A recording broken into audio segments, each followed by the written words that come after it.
Can you tell us a little bit about your career as a director?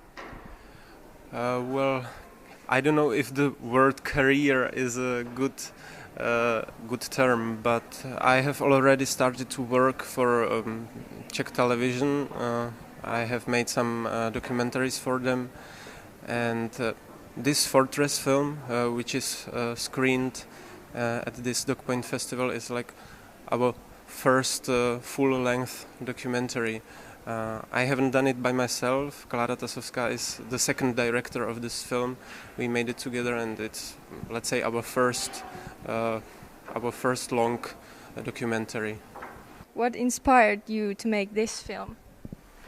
The original idea came from Klára Tasovská, the second director of the movie. Someone told her about the existence of Transnistria. We call it Pridněstrově in the film because it's a Russian name of the country. Transnistria is it called in English, but people who are living in Transnistria don't like this name, Transnistria. But someone told her about this. She went there for 3 days, and then she came back to Prague. We have met, and she told me about this absurd country. She had a very strong feeling from this visit because of the atmosphere of the country, and she told me that she wanted to make a film about this country. So we decided how to make it, we discussed it, and then the first visit was 2 years ago. We went there and we started shooting our film, so it was kind of coincidence that her friend, Klára's friend, told her about the existence, and we just decided to explore this white spot on the map of Europe. Did the documentary come out the way you expected? Well, in documentary cinema, I would say it always comes differently than you expect, because you cannot write an exact screenplay. Every scene is improvised. You never know how the characters will react on you and on the shooting. But the basic structure was strict. We had a concept that we followed.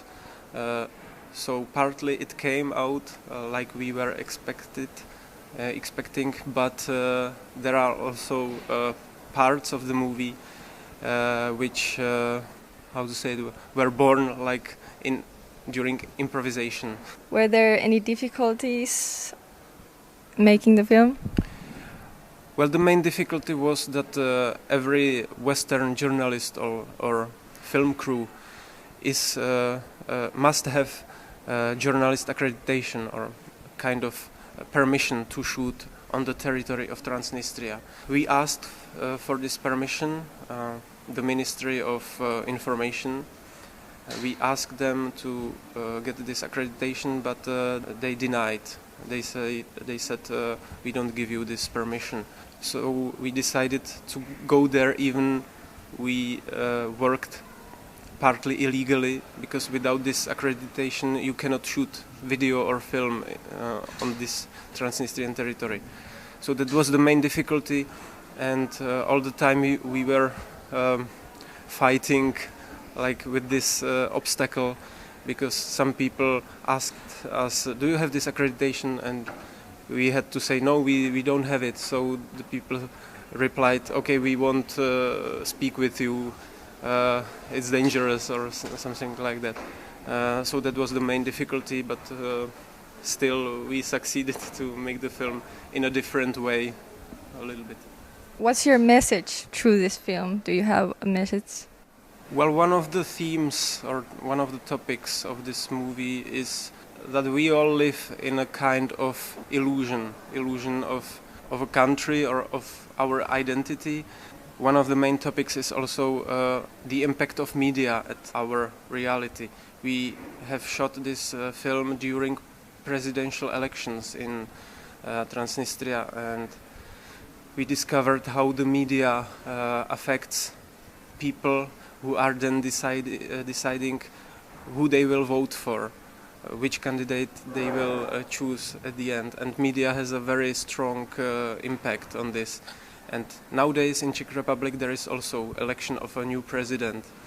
and we can see that there are many similarities between these Czech elections and Transnistrian elections. So I think in every country is a piece of Transnistria, and I hope this is the main message, that we all live in a small Transnistria, even if we are in Helsinki or in Prague.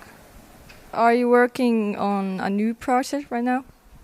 Yes, I have 2 projects. They will be short documentaries, around 30 minutes. And then I have like only first idea for a new feature-length film, which will be somewhere between documentary and fiction. Thanks for the interview. Thank you for having me here.